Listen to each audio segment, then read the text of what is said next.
demonstrate as soon as possible. It is the way in which we propagate our species. Please demonstrate how this is accomplished.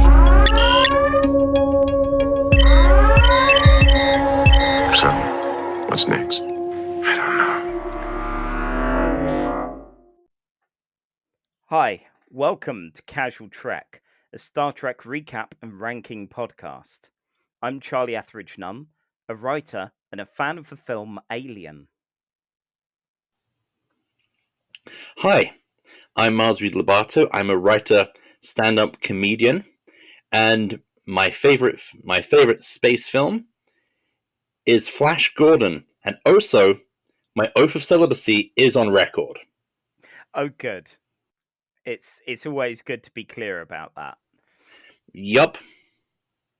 Each episode, we watch stories from different Star Trek shows and films and rank them on a big list of best to worst. Today, we're doing something a little different from our previous Casual Trek fare. Finally, we're ripping that plaster off and we're going to be looking at a Star Trek movie. I gather there's a few of these, Miles. One or two, I think. They came out, it happened, but also I wish to inform our audience that for purposes, this podcast will be presented in THX widescreen, unless you're watching this on VHS, in which case this podcast will be presented in pan and scan. Yeah, so this is exciting. I've not seen Star Trek the Motion Picture since I was probably single figures years old. I saw this film, admittedly, in the cinema a couple of months ago. Yeah, we'll get into that in a bit. But beforehand, Mars, what non-Star Trek thing have you been enjoying since last we spoke? Okay, I feel like I have to do some quick promotional pimping right now, because my wife and I have finally started rewatching the Christopher Eccleston era of Doctor Who. For the first time since 2006. This is because I recently appeared on one of our Nerd and Tie sister shows, Two Boobs Watch the Tube, where I sat down with Sean and Vink to talk about the Christopher Eccleston era of Doctor Who. It was a lot of fun. There was even more of a time gap than our show because Vink records from Japan. So while Sean and I had just woken up, it was 10:30 in the evening for him. Oh no. Oh yes.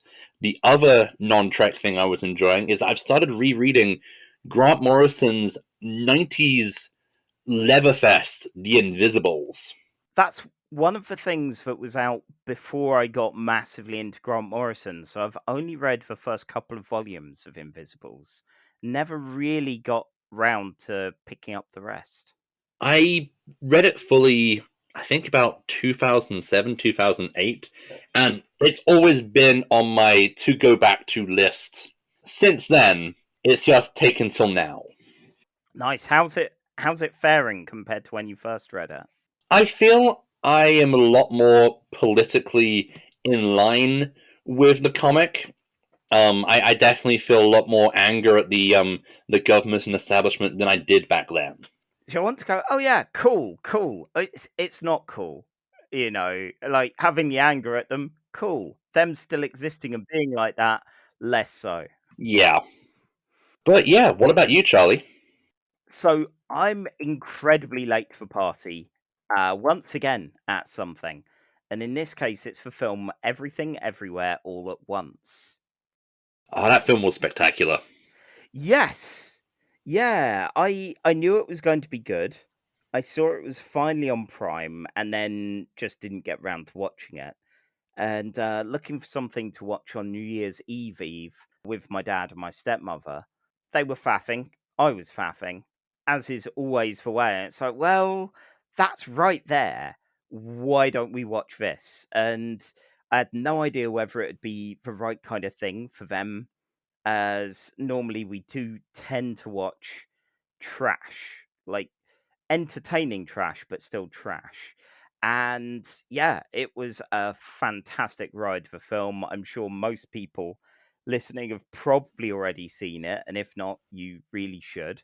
I remember hearing people saying it was the best multiverse movie in the same year as Doctor Strange in the Multiverse of Madness, which I appreciated more than I think a lot of people, mainly because it was a really fun love letter to Sam Raimi and his horror.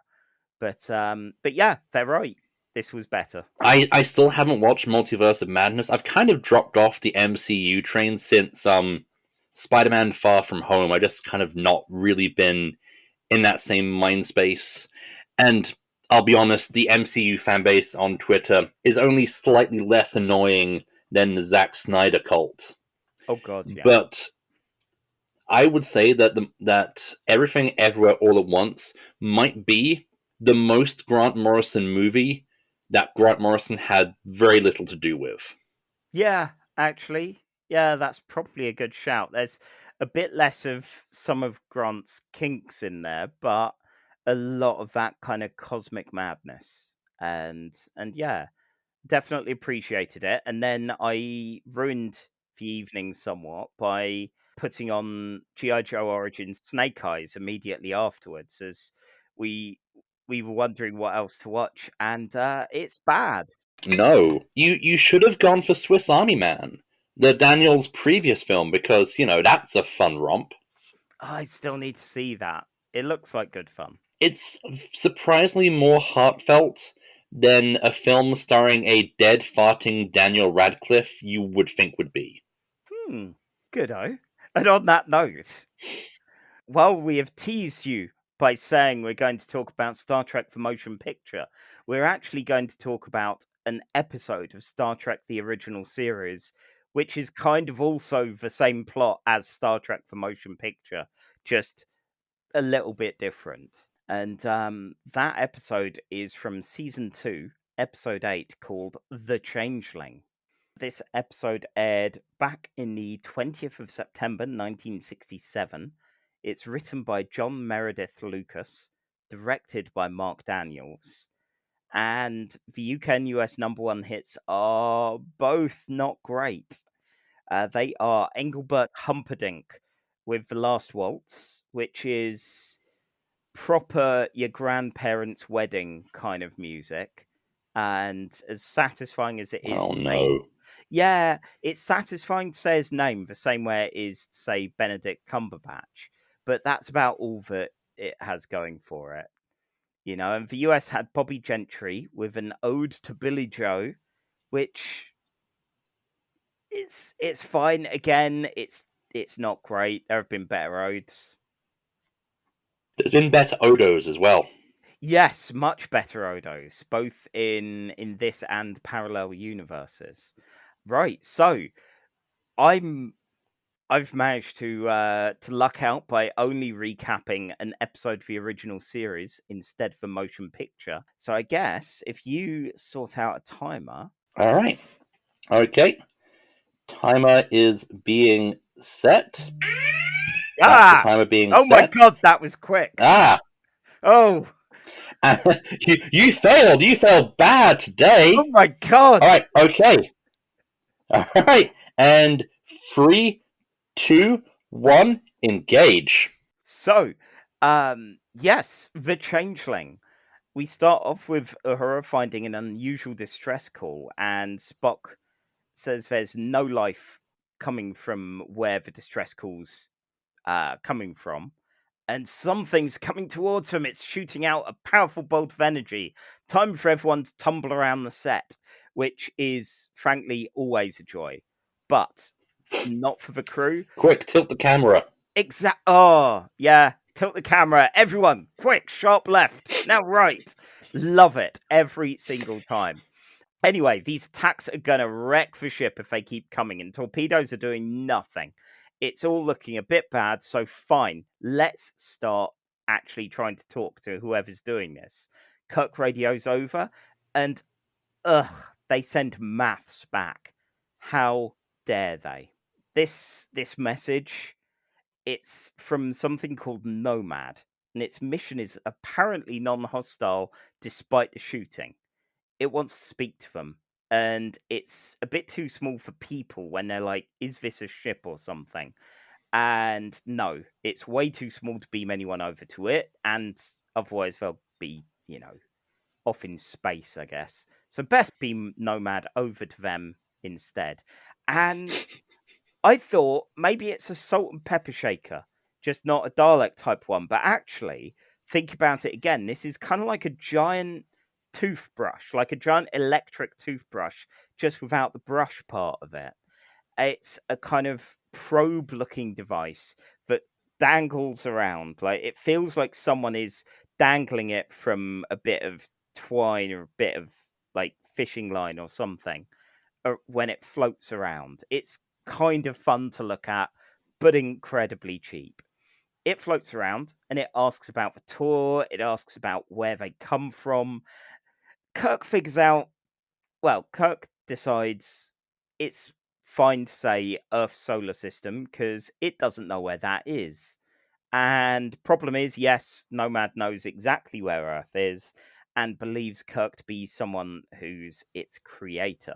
Kirk doesn't seem like a man who works with anything technical engineering wise, so it's unlikely. Despite all that, Nomad says yes, yeah, Kirk programmed his function and it wants to destroy everything biological that's not perfect. And that's a bad sign because it's killed 4 planets already and is probably going to work its way through everywhere until Earth. Lieutenant Singh checks out Nomad, who glows at him. He asks what Nomad wants, and I do worry that he's going to develop some kind of emotional attachment to it because we've had previous with this. Uhura calls in, and again, I'm beginning to get a bit gun shy with some of these Star Trek plots because when this happens and she starts singing on the radio to him, um, they die, or at least in Conscience of the King, that's what happened. And does this mean that Uhura is some kind of like a psychopomp or something? Is she involved somehow with the deaths of these extras? But no, luckily, this time this extra is saved, and Nomad, while Uhura is busy singing to Lieutenant Singh, Nomad just fucks off. It leaves and Singh's alive, which is 1 minute. shocking. Yo, oh shit. Okay, Kirk, Spock, and Bones look into Nomad and its whole deal. Apparently, it was made by a Jackson Roy Kirk, which is kind of close to Kirk, and Nomad's evidently gone a bit wrong and thinks Kirk's its dad. It's also changed a bit in its time flying through space, where its mission's kind of gone a bit deadly. Scotty spies it flying into the bridge, and it's kind of not intrigued by the bridge, but by Uhura's singing. It hits her with a big glowy beam, and then flings Scotty across the bridge to death. Nomad goes, "Oh, does Scotty need fixing?" And at this point, I may as well take him up on it. Burke? What? Bones works out a regimen of training materials to go, here's how human medicine works, here's how a body works. And they take Scotty and Nomad. Oh, no. No. Wow. No. Oh, this is what I get for making vague notes. Okay. All right. Okay. That's okay. all right. Setting the stopwatch and engage. Okay. So, guess what? Scotty's alive again. Yes, Nomad can fix death, apparently. What it can't fix is Uhura, whose mind's been wiped entirely. The Enterprise being what it is, and the crew being what they are, there's a very pragmatic, well, let's teach her everything from scratch and get her back to work in a week or so, which ignores some of the tragedy of someone's life and experiences and all of that going. But as long as they're a productive member of crew, I guess that's fine. Nomad and Spock aren't really doing great together. Like, Nomad's not cooperating with Spock and likes the idea of Spock being orderly as far as his genetics. Is just not like the other carbon life forms that are around. Uhura's lessons, I guess, are going a bit patchily. Written words aren't going well and reading them, but she is still able to switch back and forth between English and Swahili with spoken language. So hopefully there's still something in there. Spock tries mind melding with Nomad. He sees some kind of collision with an entity called something like Tan Ru, which sounds like, is it Tomar Ray or any of them? Like a Green Lantern extra, basically. It merged with Nomad and has gone a bit crazy trying to sterilize things. And really, its purpose was to sterilize soil samples, not, bleach whole planets to death. Kirk gets Nomad to cut contact with Spock, and luckily that works just enough for them to get away from it. Kirk explains that it's a changeling, and hey, that's the name of the episode. It's like an ancient Earth legend, a fairy assuming the identity of a stolen child. Once again, very thankful that these kind of myths have made it into the future of Star Trek. And yeah, Nomad, while it was in prison for a bit, just floats through it, disintegrates the guards. So I think that's our first red shirts getting killed that we've seen. And it hovers around engineering. Scotty just tries telling it off. This seems to work as it starts repairing the ship, or at least, it's not disintegrating Scotty, but repairing the ship, improving it beyond its ability to not shake apart in space. Yes, we're taking this ship to 11. Kirk explains, hey, if I'm your maker, guess what, buddy? I'm biological. That makes some consistency problems with its idea that it's perfect and its creator should be perfect. This doesn't work in its brain. Kirk then brings out the home truths about Nomad's imperfections and how it's blended with an alien entity, and anything with errors should be sterilized. So maybe, maybe all of this is a bit of a mistake. Maybe all of this is a bit bad, Maybe Nomad's just a bit shit. It gets all high pitched and they clamp it down while it's trying to think, and they beam it out into space where it blows up. That's great. Problem solved there. Uhura, she's back to college level, education wise, but does she have any memories? Is she effectively an entirely new person? We don't know. Oh well. Kirk laments about how good a doctor Nomad was compared to Bones, and it was his son too. He's very proud of his son, the Doctor, what blew up in space. The end. Okay. Yeah. Charlie, that was 4 minutes and 8 seconds, which means that I have to summarize Star Trek the Motion Picture in under 9 minutes to beat you this episode. My word, that went by way faster than I thought. Okay. So, Charlie, I have a question for you. Mm-hmm. Have you ever made a mistake so embarrassing that you wanted to explode? Probably. More than likely. Yeah, my life is one filled with a lot of hubris and regret. So, maybe this week even. I'm sure I've called a teacher mum or dad at some point, and that's bad enough for me. Oh, that's bad. Okay, yeah. It's all right. That's, I think that's a fairly common one. It's, yeah. I would worry if I had a self-destruct button if I did that kind of thing. I think, like, the stuff that happens to Uhura and Scotty in this episode, like, this is the stuff we would make fun of for the classic Trek reset button in, like, TNG or Voyager. Definitely.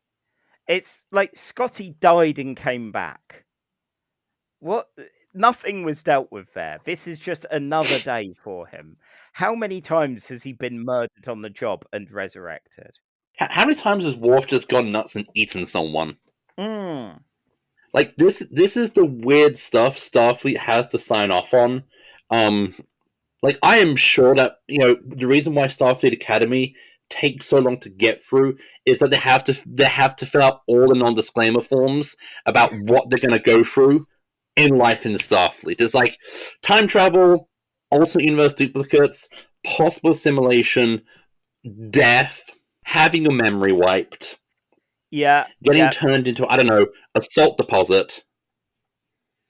getting turned into a Welshman. God, yeah, so many different things. Now, with Uhura, we know that she's going to keep on being with the Enterprise. I assume, given this is not even midway through season 2, she will refer to her past at some point. So we have to assume she will get her memories back.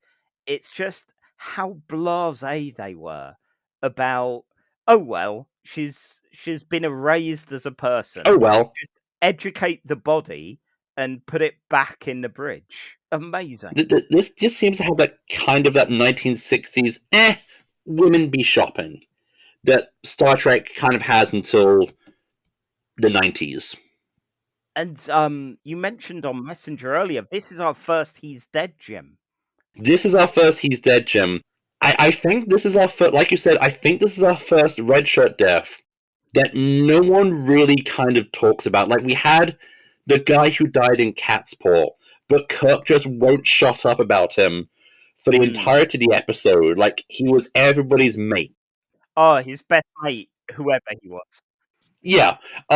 4, like, security guards get vaporized, and it's just kind of like, Kirk's is just standing there going, should I have potatoes for lunch?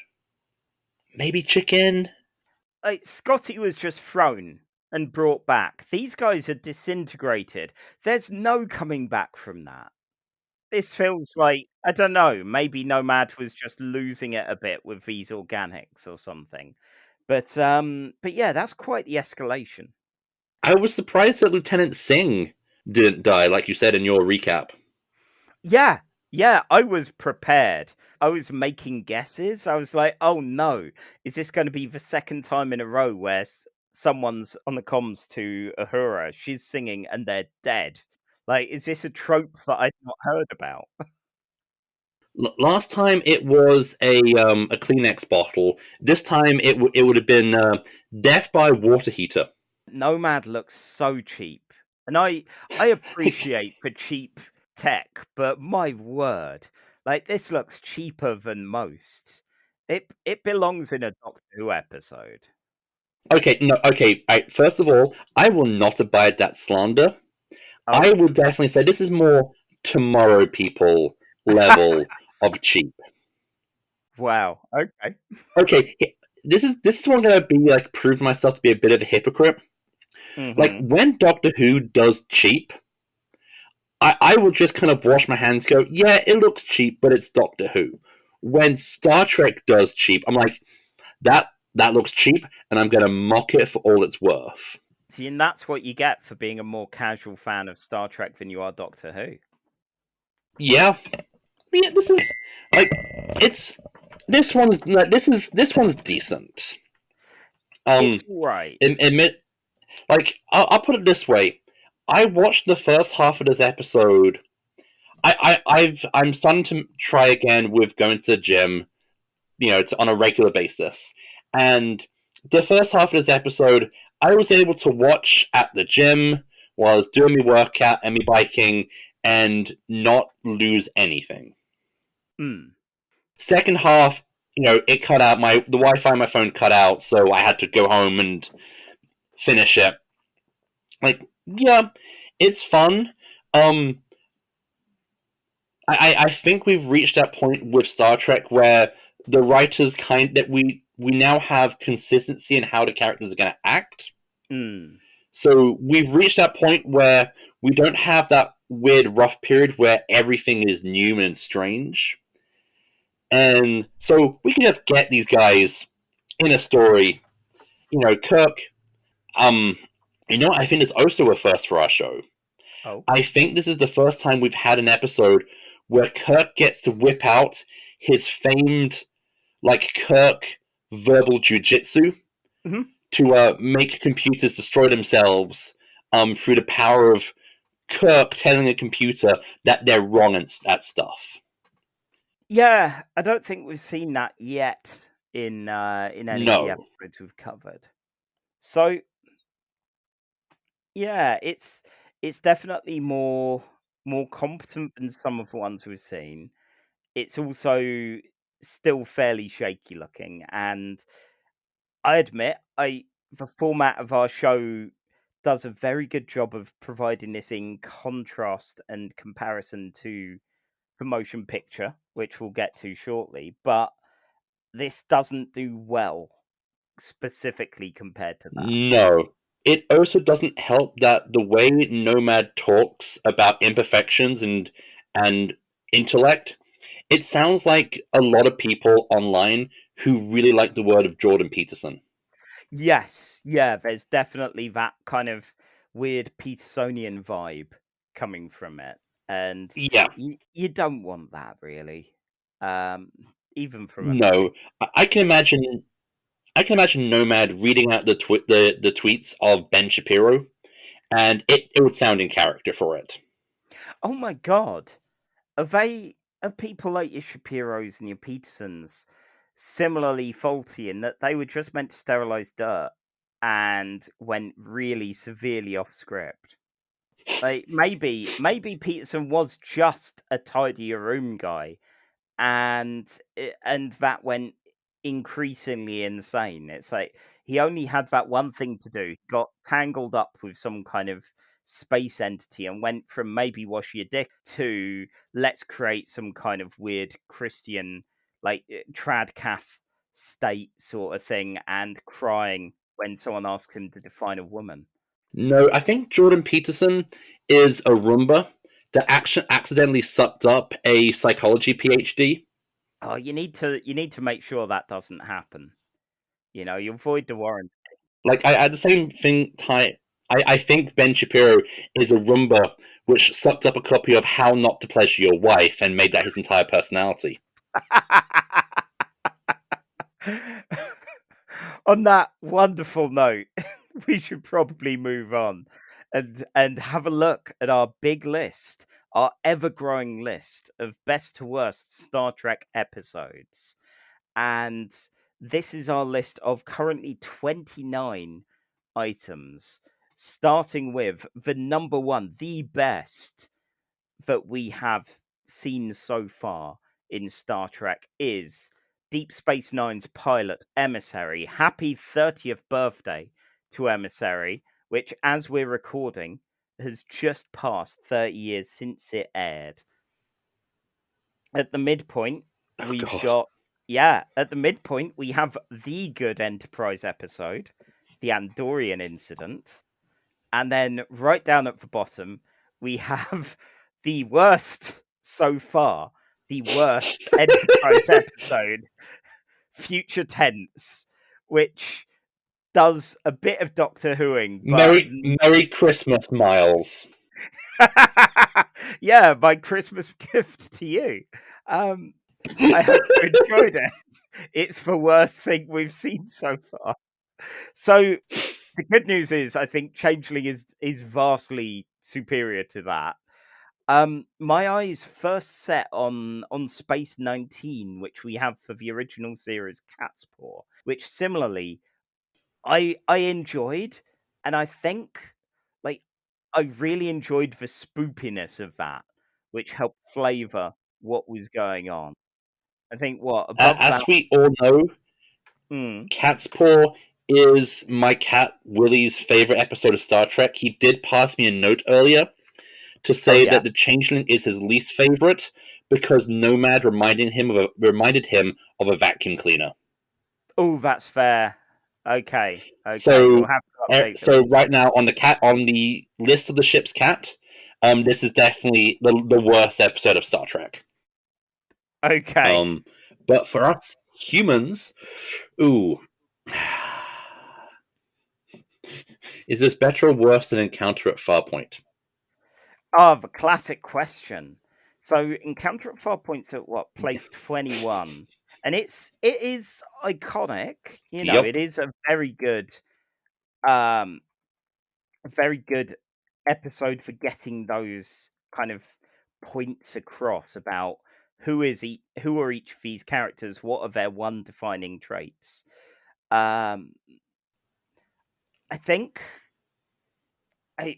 if we're not looking at the cultural impact, or anything like that, which is one of the few reasons why Encounter at Farpoint is higher than some of the episodes beneath it. Like the Changeling, it's got a lot of fun to it. Yeah, It glides down fairly easily. Like there's no, it doesn't feel like there's wasted time in all of it. You get your redshirt murders, you get Scotty dying and coming back, you get Kirk being a dad, admittedly not a proud dad until the very end. you get Spock doing a mind meld and doing some Vulcan beat poetry. Yes, yeah, love a bit of that. I don't know, because the thing is, what else does it have to offer? And when I say, oh yeah, it's got a red shirt dying, this is our first encounter with that. Should that colour it in our list? Because there's going to be more of that. If we ranked every episode of Star Trek based on its callous disregard for life, Yeah, we'd be here all day. this is true. There is for a wonderful kind of exploration and knowledge based society of nerds. There is a lot of that Professor X style callous disregard for human life. So for me, I think Cat's Paw is probably my ceiling. I think it's better than Catspaw, to be honest. Like Ooh, this one doesn't drag. Like Catspaw for me kind of dragged, and this moved at a clip, and it was fun. it does move at a clip. Okay, yeah, both are about comparable fun wise. It doesn't have any cosmic entities, and I won't insist that you summon the ship's cat to back me up. If Nomad was cracked open and it was filled with clangers, Oh, best yeah, episode of Star Trek, honestly. But yep, okay, lack of clangers. This is number 20 on the list. yeah, okay, Yep. Okay. cool. Yeah, giant electric toothbrush isn't quite as fun as the clangers, and It's I not as know I've got to be Lovecraftian. biased. Yes, yeah, true. Yeah. Oh, good old Robert Block. He treated me with that episode. He did a good one. So, do you want to know the strange connection between the clangers and Star Trek, which I found out? Oh my god, do I? There is. I guess they revived the clangers a couple of years ago, What? and yeah, they revived the clangers, and the American version is read by William Shatner. Hmm. I know. Wow. Yeah. That feels so weird. Yeah. My word, I'm gonna have to check out a clip of it or something just to see what on earth they've done to it. Oh my god, is it gonna be CGI? What? I don't know. I've not wanted to watch. I've been kind of scared. Yeah, yeah. I mean, I am a man who saw post season 10 Simpsons specifically to see when it dies, and I'm fine putting an amount of these things in my brain. It'd be like if they revived Ivor the Engine, but it's done in CGI. I'd be like, no, this is wrong. Stop it. Ah. This is meant to have 2 frames of animation an hour. Or CGI pugwash. Yeah, but they couldn't call. Well, they never called them actually semen stains. That's just an urban legend. I don't know. Oh, that's sad. I want a revival of the Raggydolls done in stop motion by Guillermo del Toro. Yes, having seen the Pinocchio recently, that would work. I have not watched Pinocchio recently. Okay. Other weird updatings of classic British. Bill and Ben. Hmm? Actually, I think Bill and Ben. Actually, I think Bill and Ben had a revival a while back. You know, Bill and Ben, the Flower Pot Men. Oh yeah, I know them. Yeah, Hmm? as a kid, my mum hit a point of evidently the kind of equivalent to our nerd nostalgia sort of thing of showing us some Muffin the Mule and some Bill and Ben, and we even have a weird little Muffin the Mule toy. which looks horrible. Oh. Looks kind of almost skeletal looking, and you push the bottom of it, and it just collapses. And it's like, no. oh, that's sad. Did she show you any Pinky and Perky? Yeah, we'd rather not talk about that. We never talk about Pinky and Perky. No, let's, especially for our dear friends over in the States. You've been spared. Oh. I mean, I say that. All right. I say that. They're chipmunks, I guess. I don't know. I think I think the chipmunks are less drug induced than Pinky and Perky, because I swear that I can imagine William Burroughs just getting high on smack and watching Pinky and Perky and cackling hysterically. Yeah, I mean, they are the ingredients for bad trip. All right. And on that note, the next thing that we are covering tonight it's a big one. It's Star Trek: The Motion Picture. Yes. This aired on the 7th of December, 1979. The teleplay was by Harold Livingston. The story, well, asterisk, I guess. Story is by Alien franchise novelisation writer Alan Dean Foster, and directed by Robert Wise. The oh, have you got something for them? I was going to say that Robert Wise directed The Day the Earth Stood Still, and one of my personal top 10 favorite films, the original 1966 is the original The Haunting. Ooh, cool. I should really look into what all of these credited folks do, because aside from just going, oh yeah, when I was like 12 or 13, I adored those Alan Dean Foster Alien and Aliens novels, and I customized action figures because the Alien franchise had a Kenner series of aliens characters, and reading novelizations, I customized other action figures with Warhammer paints to make the entire cast of Aliens and Alien. I was a real nerd. I still am. It doesn't show at all. No, of course. People, I don't think they noticed, Miles. I think I got away with it. No. Good plan. Also, Robert Wise also directed the original West Side Story. Oh. Got quite a palette, Scott. He's got quite a range. So if I start breaking into show tunes during my synopsis, that's why. Okay. No other reason. Not this time, at least. No, because when you're a jet all the way. Oh God, I was just thinking, are there enough musical episodes of Star Trek to do a musical episode? And the worst thing is, the main one I can think of is from Picard. So yeah, we'll bench now. Anyway, the number one hits. Again, neither of them are wonderful. I realise my musical tastes go before the motion picture and then quite a bit after. Because, yeah, this is Dr. Hook with When You're in Love with a Beautiful Woman, and Barbara Streisand and Donna Summer with No More Tears, Enough is Enough. I vaguely remember one of them, and basically. Yeah, right?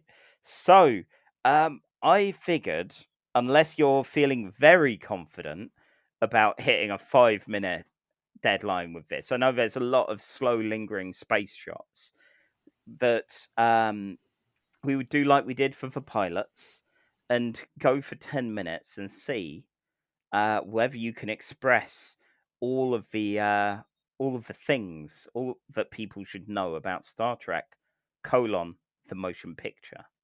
Okay. Okay. I am ready. Okay. Let's go that away. Right. Star Trek, the motion picture. Go. Starts off with 2 minutes of space shots and music. The overture. Yes, we're going classical Hollywood with this kind of stuff. When the film starts, we have the whole credits. Jerry Goldsmith. Brilliant. We then open Klingon ships in space. They are approaching a big blue space cloud. The Klingons fire on the space cloud.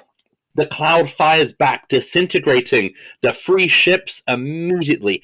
Cut to Vulcan. Vulcan looks like a quarry pit in Cardiff, and there's Spock.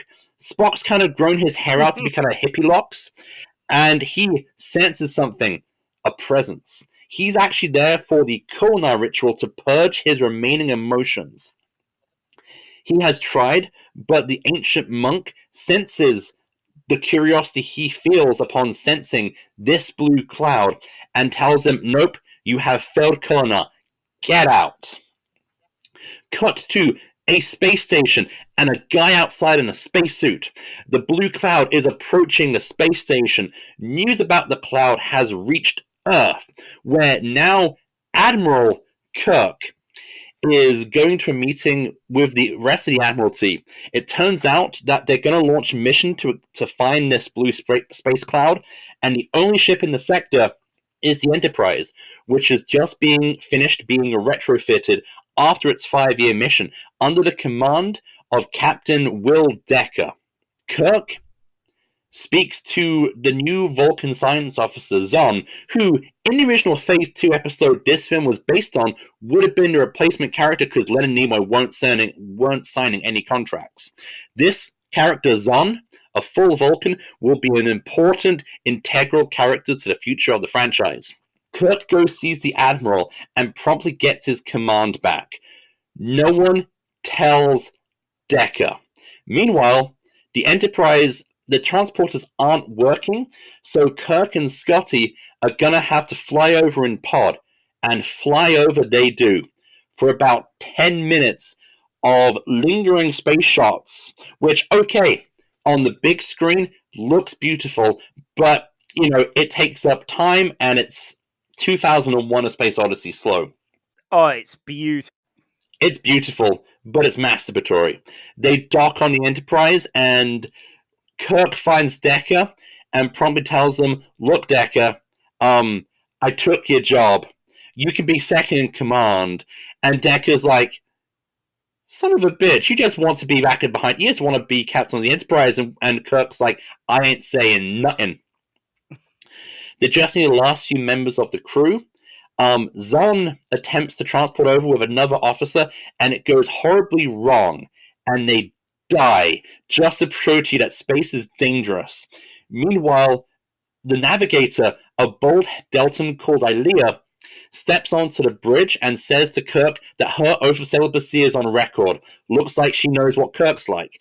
Turns out that Ilea and Decker had a little thing in the past, but Decker promptly scarpered because apparently Deltans are really horny.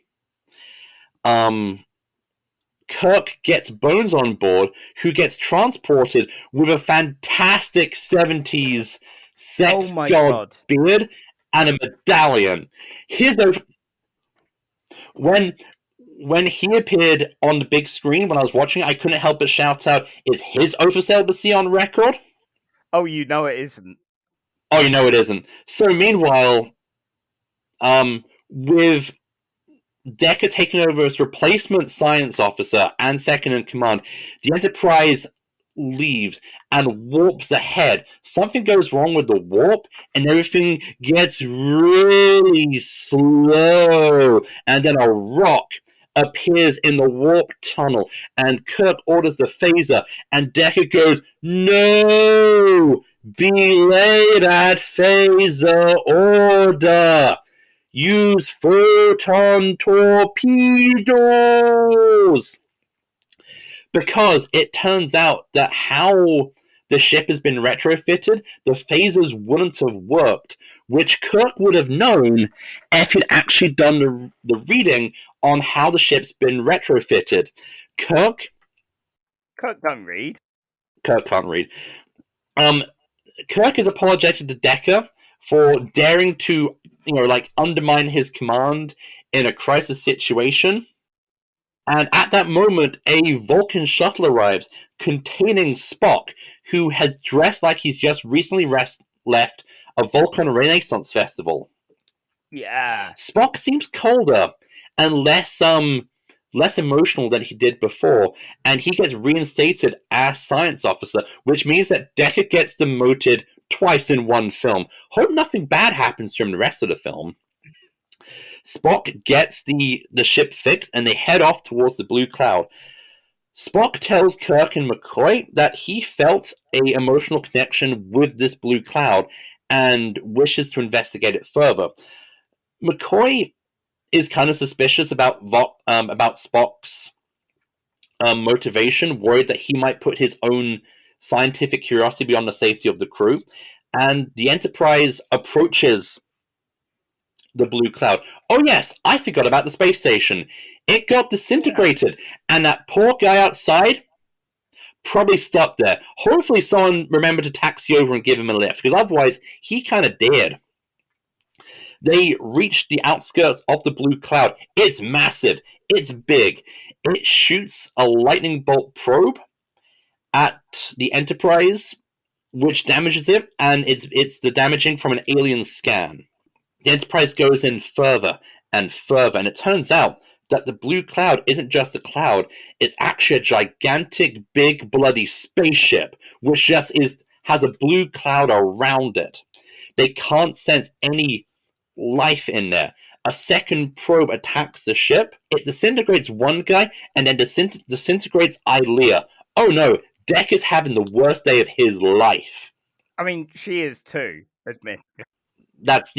She is too. Seconds later, we get another bolt of energy, and Ilea appears naked in Ilea's shower. This isn't actually Ilea, it's a robot probe designed to look like Ilea by an alien intelligence which somehow knows what high heels are. I don't mind, I'm a fan. It sees Decker and has an emotional reaction, calling him Decker instead of Decker Unit, realizing there's a possible idea that part of Ilea's personality might remain inside the probe shaped like Ilea. Kirk, who was clearly planning to try and bang a robot, begrudgingly lets Decker have robot banging duties this movie.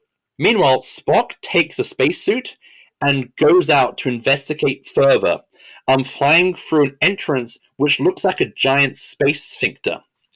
Inside this craft is big. It's really big. Spock mind melds with a giant bolt of blue energy and is sent falling backwards towards the Enterprise. He's picked up and he's brought on board, and Spock starts laughing and crying. He realizes that this creature, which is called Vija, is like him, a creature of incredible intelligence, but doesn't understand its own emotional needs. Spock grasps Kirk's hand and realizes that Vija doesn't understand love or what it is to feel. Instead, it just has a single question: why am I alive? Decker, off screen, clearly does the nasty with the Ilea probe, and the Enterprise goes on forward. Vija is actually some kind of artificial being which was lost in deep space and repaired and reconstructed and made godlike by this race of machine beings, and it is now searching for the creator, which it believes to be an artificial intelligence like it, and that any organic units should be destroyed. Unfortunately, the cloud has just reached Earth and is preparing to destroy Earth because the creator isn't responding to Vija's calls. Kirk claims to know where the creator is and wants to see the core of Vija. Vija lets them into the final center of the ship, and they discover what looks like. Well. Just as we hit the core.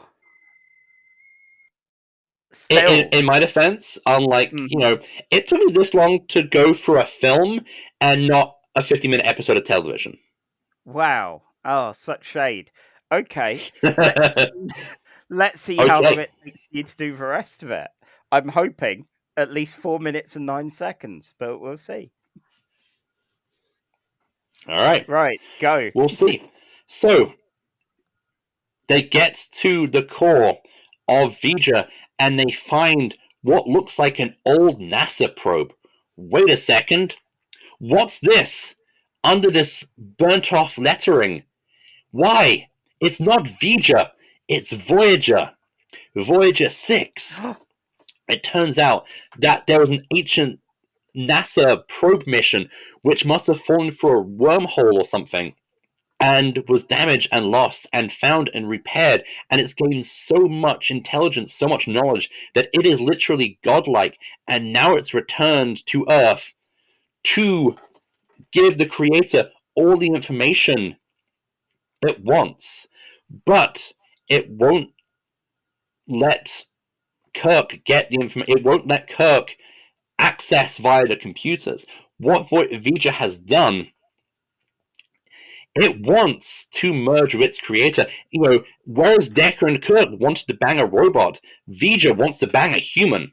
And so the only way to communicate with Vija is to physically input it itself. Kirk is about to do it, but Decker's like, I got this, fam. I want to do this. I want to merge with Ilea. And he inputs the information, and Decker and Vija and the Ilea probe merge into a godlike being, which then ascends to the next plane of existence, and Vija disappears. Earth is saved, leaving only the Enterprise. Kirk, Spock, and McCoy return to the ship, and they just decide to pick a direction and go out, because the human adventure is only just beginning. Hey, that's only 2 minutes and 5 seconds over. Well done. You win this time, Miles. So, Miles.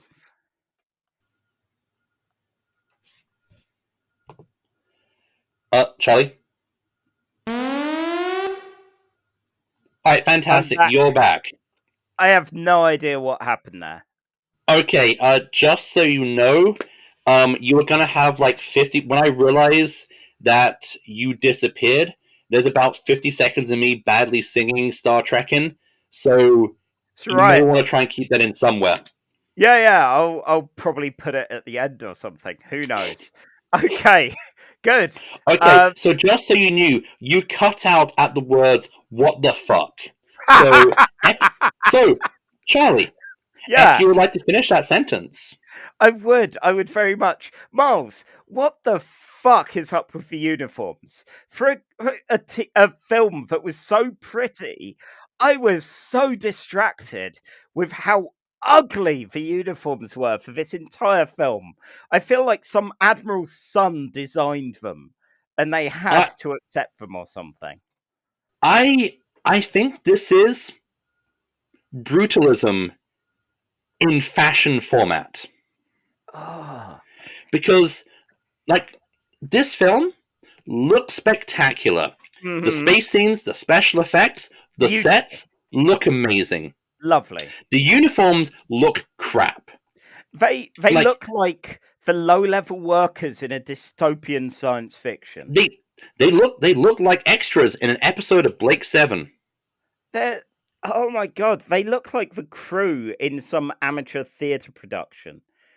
It's terrible. I've seen people's Star Trek uniforms in fan films which look better than this. I mean, thank God that they go to the maroon uniforms in the movies, because they have some color. They look cool. There are two Star Trek uniforms I would like to own, to wear. One is the male miniskirt from season 1 of TNG. I'm Scottish enough to pull it off. And the second is the maroon movie uniform. This This just looks 70s, and not like the cool 70s, not like Uhura's awesome throw in this film. This is the bad 70s. This is like the post-Watergate malaise 70s. Oh, God. They're so bad. And apparently, no one liked them as well. Having a look online, it's like, yeah, I get it. I mean, don't get me wrong, like Kirk, we have now entered corset era William Shatner. So I'm assuming for him there was at least the benefit of that. And there's a point where he's wearing like a sleeveless number, which makes him feel like he's maybe a captain of a yacht. Maybe he's going to be sailing some people to the next White Lotus location or something. It's the Love Boat. It's the Love Boat, the motion picture. I mean, at least Bones, looking like Disco Hobo there.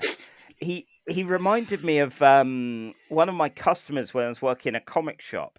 This guy who always wore not quite that outfit, 'cause it was deep, like a rich purple, but it was open about as far, and the medallion was almost as big as Bones's medallion. Then with all that chest hair underneath, it was like, oh my God, was this where it came from? Is this where his fashion choices came I think Bones' Disco Hobo could have hung out with your mate Hugh.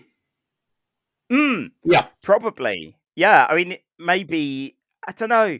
I think they might have been aiming for different parties, but they would definitely be down for partying together and like break into the other one's parties or anything like that.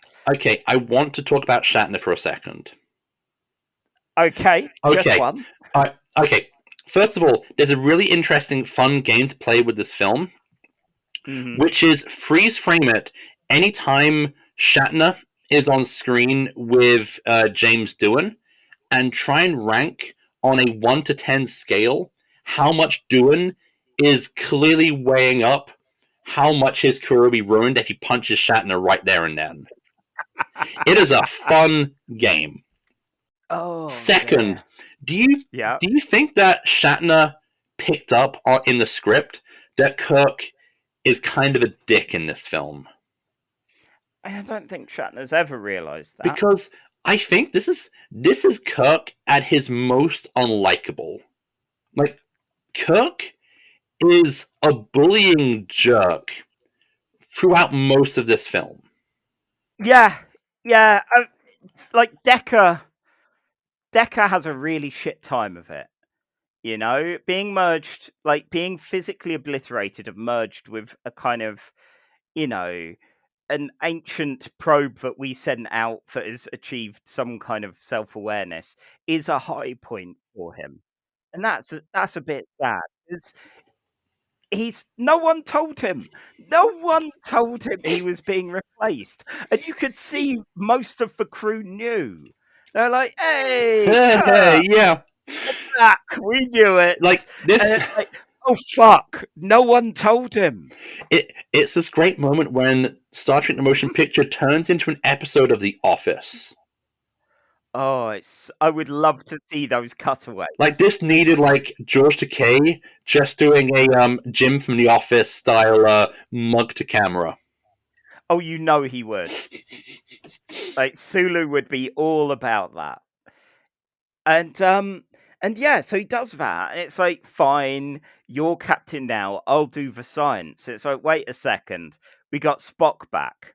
So, oh, I'm not even doing the science then. What am I going to do here? I'll just stand here, suggest something, and you'll tell me my idea's shit. That's it. That's my job now. Fucking hell. Poor Decker. I felt sorry for the lad. This is Decker's not great day. Like, yeah. So, how much of the background to this film do you know? I saw the Center Seat documentary episode a while ago, so I know bits and pieces about the kind of development hell of it. So, because this was originally meant to be the pilot for the first attempt at a Star Trek continuation, which was called Star Trek Phase 2. Yeah. And with Ilea and Decker, you've got a first draft at Troy and Riker from TNG. And then, of course, you've got, because Leonard Nimoy wasn't wanting to play Spock, they were going to have Zon, who was going to be a full Vulcan instead of a half-human like Spock was. And, yeah, Phase 2 fell apart, and then Star Trek saw that Star Wars was making all the money, and Walt Disney was like, hey, let's make the black hole. Paramount was like, okay, time to dust off the Star Trek hat, and let's make a movie. I appreciate how they managed to recycle so many parts from Phase 2. That was quite nice. Going, okay, yeah, we'll get that Vulcan in, just kill him in a transporter. Yeah. We'll make a movie, and we'll give Gene Roddenberry full creative control. And then Gene Roddenberry never had full creative control ever again. Yeah, it feels like when Chris Claremont was given full creative control again with X-Men Revolution. Well, thankfully, the Enterprise didn't fight the Neo.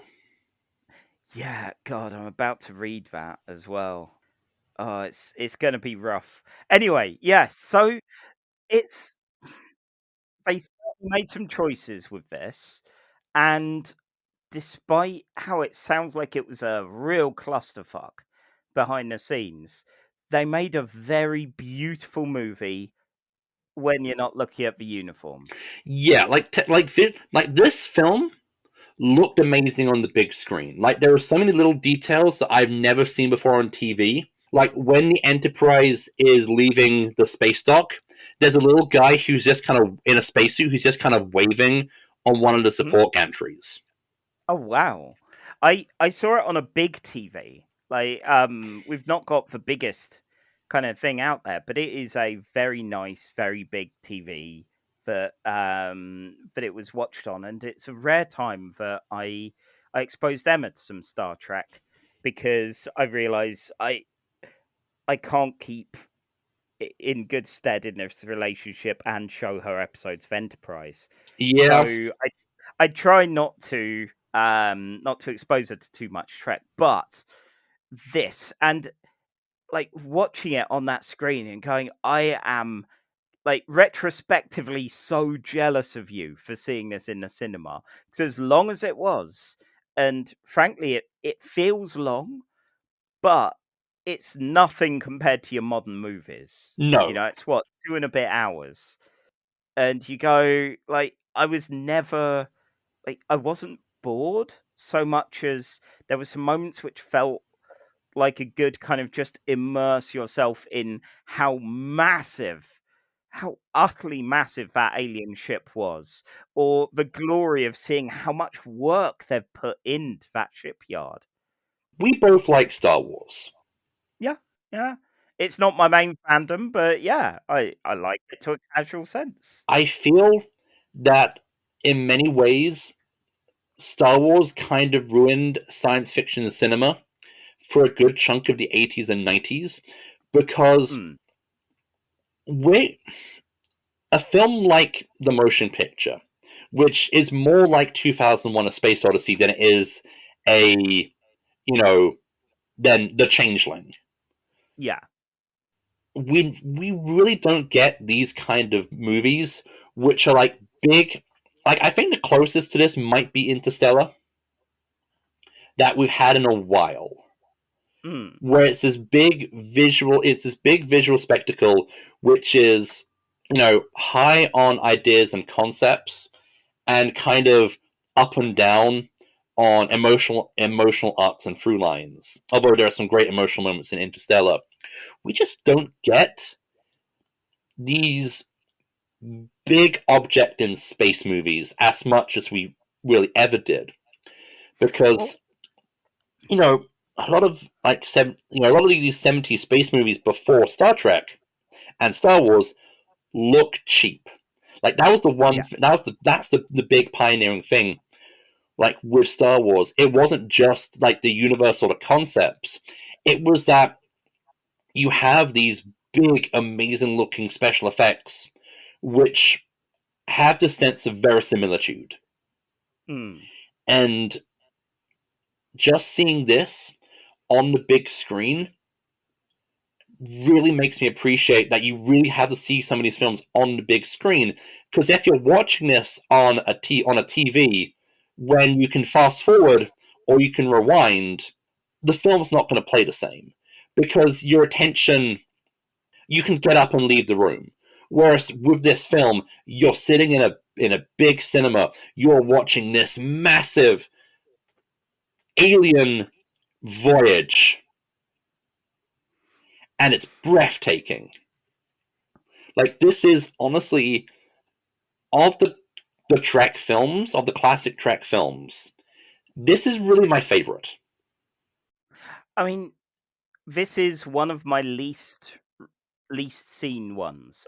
I've never seen Insurrection, and then this and the latter two J.J. Abrams era Star Treks are the only ones I've ever seen once. Right. And watching this again, I am definitely, it feels like a lot of the visuals, a lot of the ideas are going to stick with me the way that I hold a lot of those memories of the films I have seen, 10 plus times, like your First Contacts and your Star Trek sixes since. And it's going to be interesting weighing this against them, where Child Charlie thought, oh, this is taking ages. And, it looks pretty, but not a massive amount happens. And that's something where revisiting it as an adult, it's fascinating. It's lovely to watch. And actually, you were saying about 2001 and Black Hole. Of course, the other science fiction film coming out around the same time as this, the same year as this, was Alien, and you get that same sense of that gradual patience that lets show people, it's a janky working class kind of like space truckers, not for film space truckers, but concept. These are working class like loaders and transporters in space. Let's marvel at what can be done with the miniatures, what can be done with the effects, and there's that sense of wonder of it all, even in that kind of slightly grimier world. And I know, obviously, these days you've got a lot more kind of the fast cutting, you've got a lot more of those sorts of things, and CGI can make everything look so huge in scale that it kind of almost loses it. But watching that, the practical effects of just Enterprise in the dock, and of the alien ship that kept going. And I was watching it, and I don't know about you, but I hated in Fantastic Four: Rise of the Silver Surfer and Green Lantern when you have these brilliant cosmic villains and they just become an amorphous cloud. And I was watching this going, I hated that, but this amorphous cloud I loved.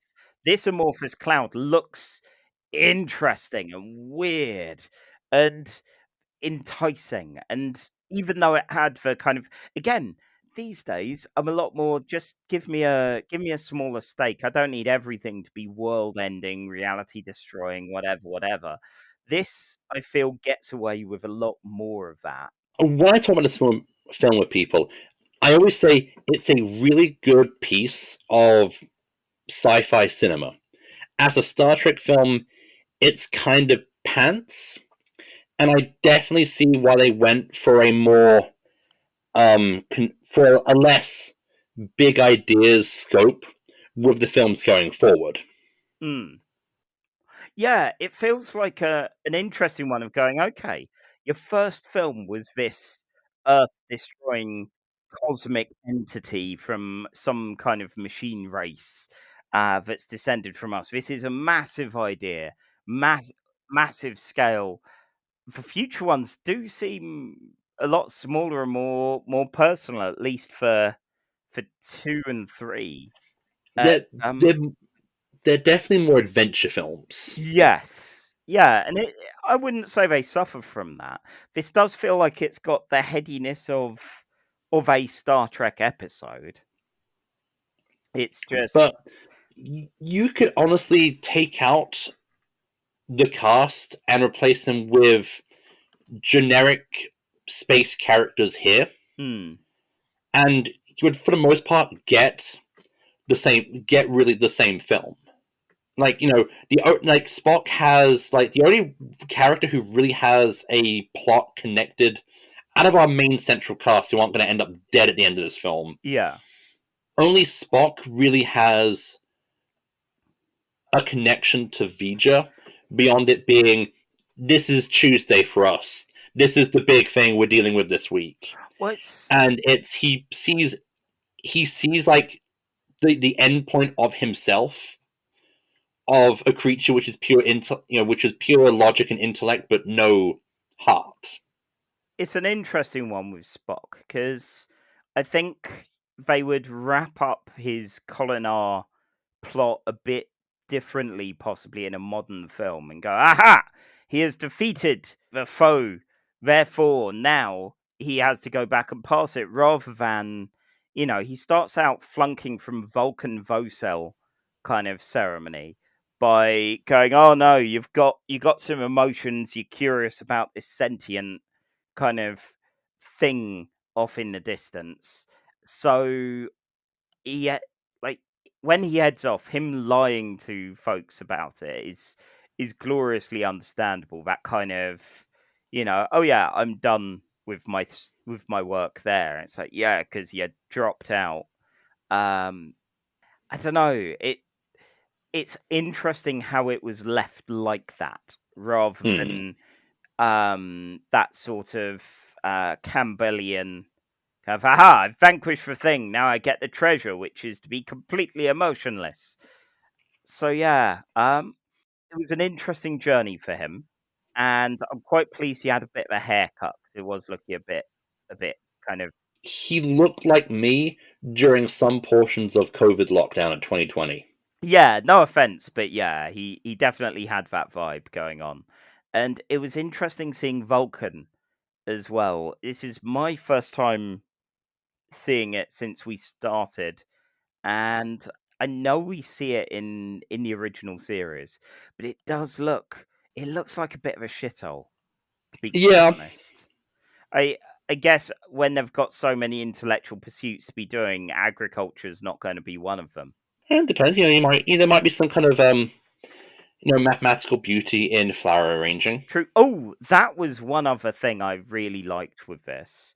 That Spock's version of logic and Vija's version of logic. Like, for Spock, he understands there is a place for art and beauty and personal connections, and that is logical to him and to the Vulcan people. Of course, all of this exists where Vija has no context, no understanding for, like, oh, why do these games exist? Obviously, this is just, for losers or whatever. And I like that, similar to with Changeling, where Spock's logic and Nomad's logic were different flavors of it. It's not just that if you're a logical being, you are a machine.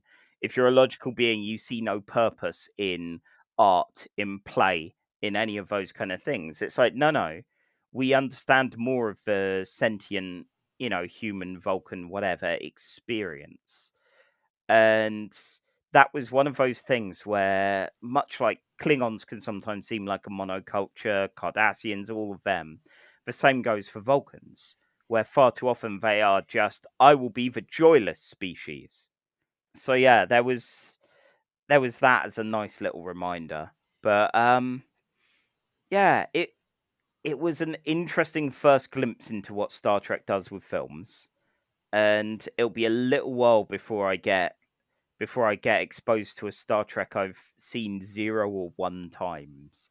So the others will be kind of nicely familiar to me, but this was a joyful surprise, because I was bracing myself. I've seen, YouTube reviewers, I'm sure. You've seen the atypical conversation about this film. Yeah. Yeah, I mean, I was one of those fans of that guy with glasses website.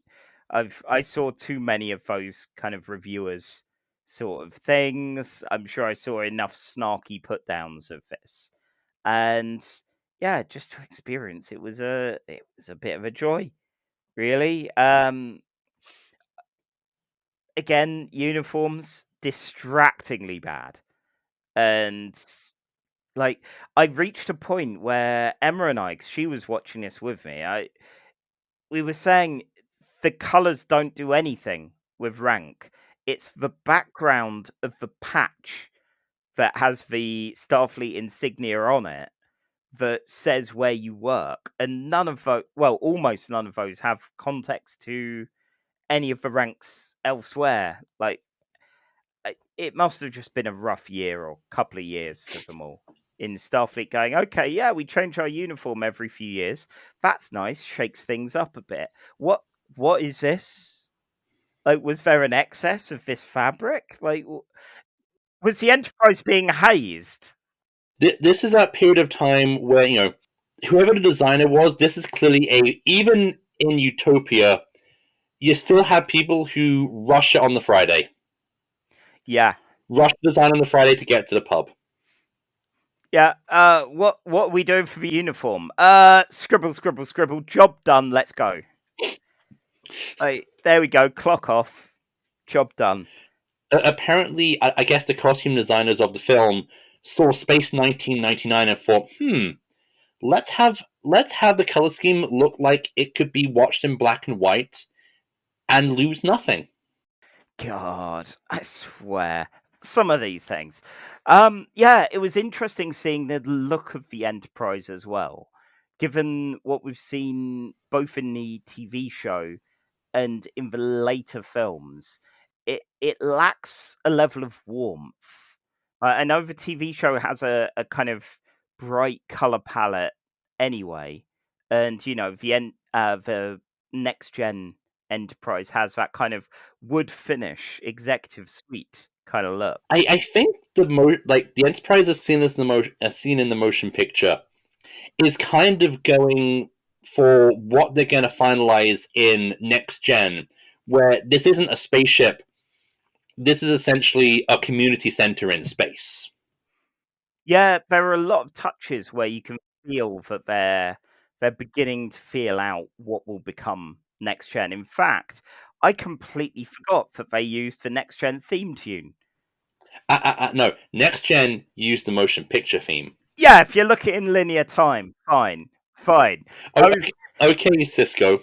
I was thinking in my own experiential timeline, but whatever.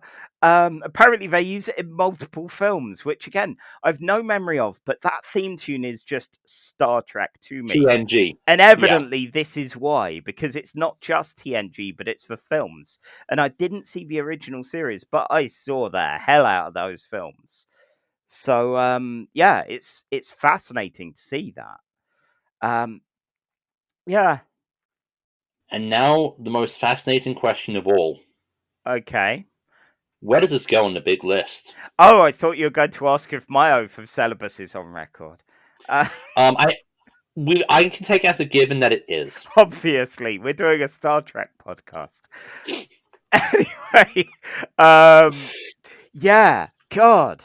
So, like normally when we start ranking any of these, I look at what I think would be the closest comparable episodes of the same sort of show. Just that's quite a nice, easy context.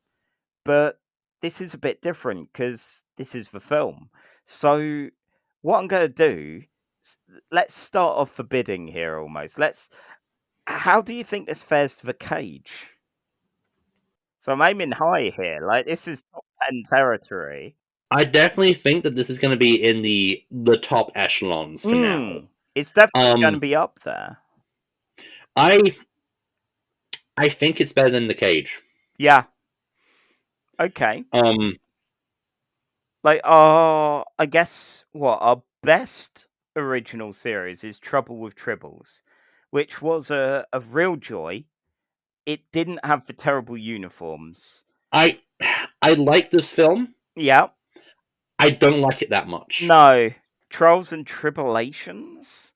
Like, are we going to break up for triple episodes? Because, again, like, Trials and Tribulations is good fun. It relies a lot on referentiality, but it's got characters in a fun new environment. It's got them all kind of, I don't know. You know what this film doesn't have in its, and this is a point in its favor. Oh yeah. For all for all the attempted banging in this episode, we have humans trying to bang robots. We have a giant metallic space god trying to bang a human. No one considers the possibility of having sex with their own grandmother. This is true. This is true. Okay, so that pushes this out of the top 5. And I admit, when I was watching this last night, I was in that space of going, this is going to be a difficult one. Because if we were just looking at the space shots, it would be the most beautiful screensaver ever. And if I was just looking on the ship, it would just be kind of awkward. Okay, so we're back down to original series territory. Mirror, Mirror. It's so this, similar to the motion picture, is a massive point in the canon. You know, while the motion picture's plot elements don't last beyond it, it is the first film. It's the blueprint for what they finesse and what they start.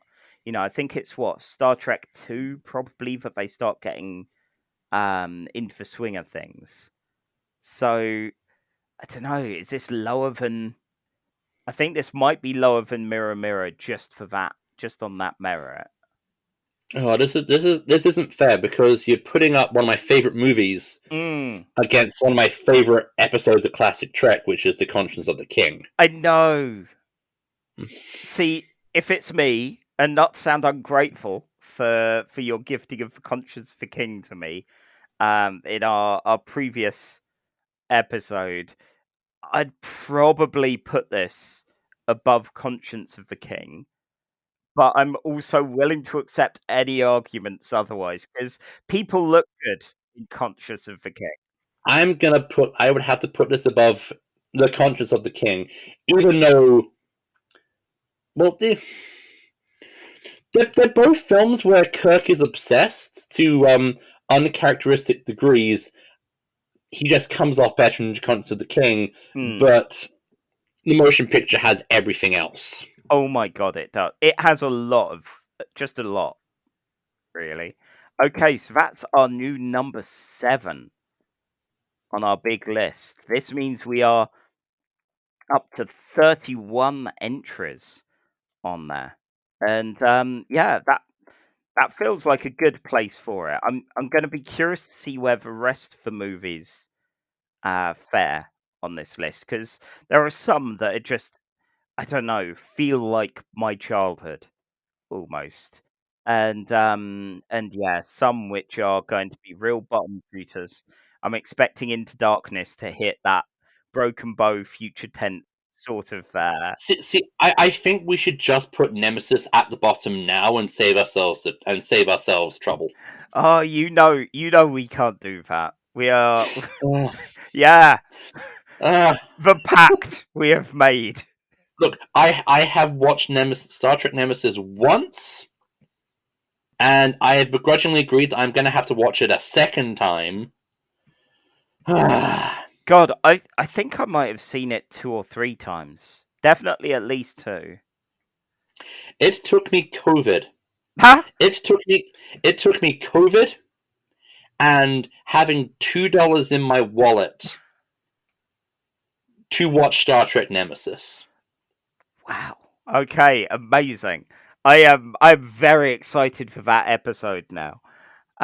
Similar to, I'm dreading Star Trek Into Darkness, but I'm also kind of curious to see how it all goes. I know that it's like £1 in keks these days, which is fair, really, for what it is.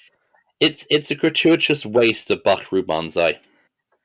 Oh dear. How So dare you waste Buckaroo Banzai like that? anyway, luckily those are films we have to deal with in the future, and it's going to be probably a few episodes at least until we tackle another one. So it'll be a good long while until we get to Nemesis and Into Darkness.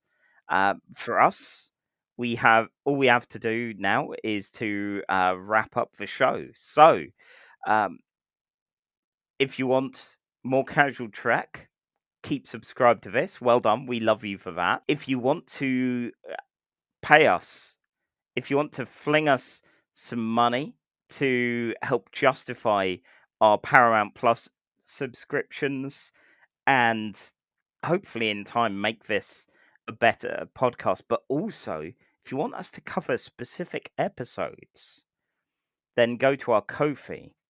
And that's what we'll be doing next time on Casual Trek. Next time, we're going to be doing time loops.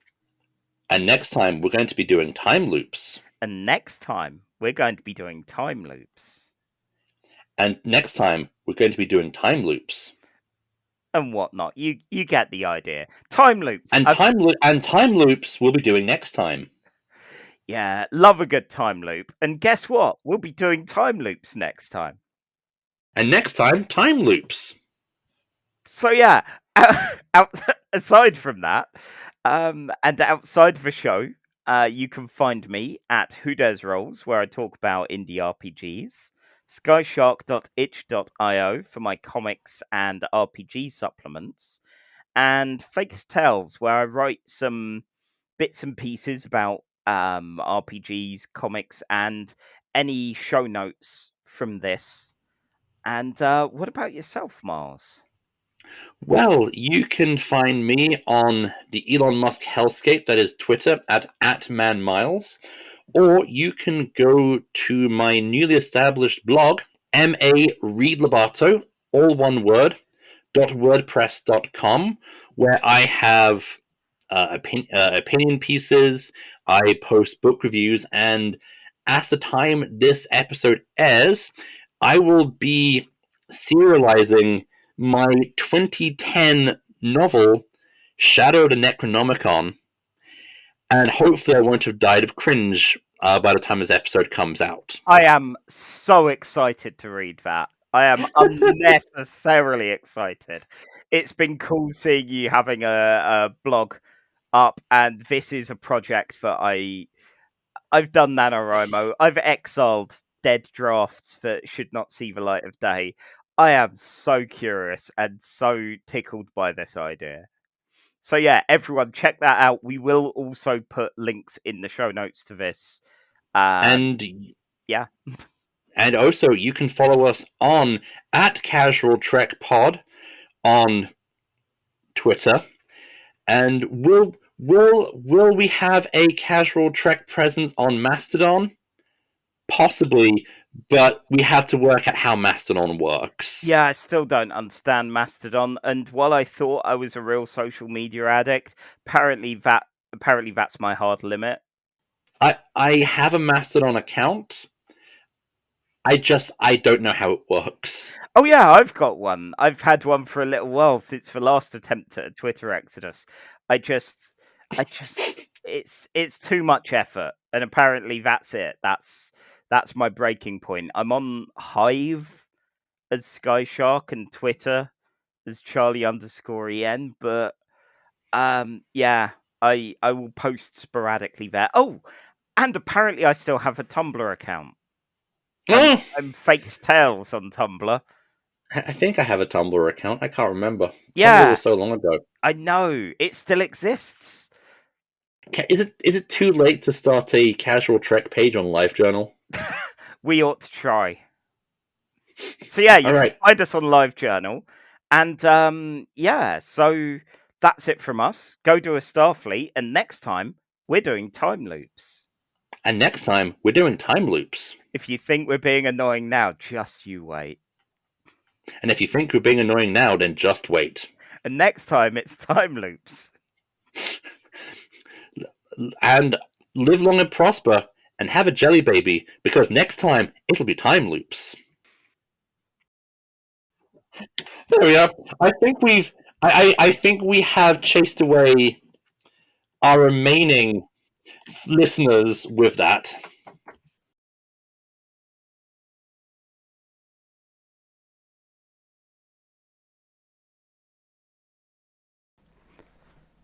You've been listening to Casual Trek, a Nerd and Tie podcast. Visit Nerd and Tie for all manner of podcasting goodness, from pop culture chat to actual plays. You know the drill.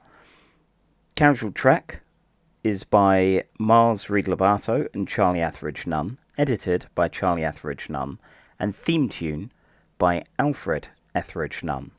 Now, for your entertainment, please enjoy these moments of Miles singing to himself while we try and reconnect the call. Star trekking across the universe on the Starship Enterprise under Captain Kirk. Star trekking across the universe, only going forward because we can't find reverse. We come in peace, shoot to kill, shoot to kill, shoot to kill. We come in peace, shoot to kill. Scotty, beam us up. There's Klingons on the starboard bow, starboard bow, starboard bow. There's Klingons on the starboard bow, Jim. Star trekking across the universe on the Starship Enterprise under Captain Kirk. Star trekking across the universe, only going forward because we can't find reverse. Star trekking across the universe on the Starship Enterprise under Captain Kirk. Star trekking across the universe, only going forward because we can't find reverse. Okay, alright, fantastic, you're back.